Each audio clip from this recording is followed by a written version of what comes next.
論人、論孝、論君子、論語。論仁。子曰：不仁者，不可以久處曰，不可以長處樂。仁者安仁，智者利人。子曰：富與貴，是人之所欲也，不以其道得之，不處也；貧與賤，是人之所惡也，不以其道得之，不許也。君子許人，惡乎成名？君子無終食之間為人，造次必於是，顛沛必於是。顏淵問仁。子曰：克己復禮為仁。一日克己復禮，天下歸仁焉。為人由己，而由人乎哉？顏淵曰：請問其目。子曰：非禮勿視，非禮勿聽，非禮勿言，非禮勿動。顏淵曰：回雖不敏，請事斯語矣。子曰：知是仁人，無求生以害人，有殺生以成仁。論孝。孟爾子問孝。子曰：無為。樊遲御。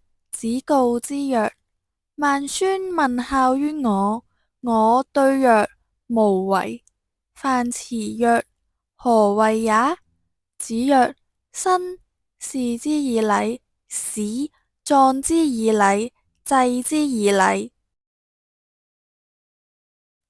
子游問孝。子曰：今之孝者，是謂能養。至於犬馬，皆能有養，不敬，何以別乎？子曰：事父母機諫，見志不從，又敬不違，勞而不怨。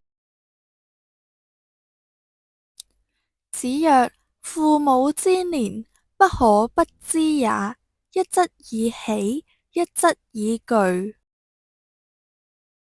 論君子。子曰：君子不重則不威，學則不固，主忠信，無友不如己者，過則勿憚改。子曰：君子坦蕩蕩，小人長戚戚。司馬牛問君子。子曰：君子不憂不懼。曰：不憂不懼，斯謂之君子矣乎？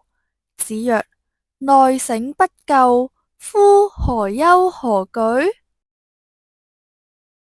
子曰：君子成人之美，不成人之惡，小人反是。子曰：君子恥其言，而過其恨。子曰：君子義以為質，禮以行之，信而出之，信以成之，君子哉！子曰：君子病無能焉，不病人之不己知也。子曰：君子求諸己，小人求諸人。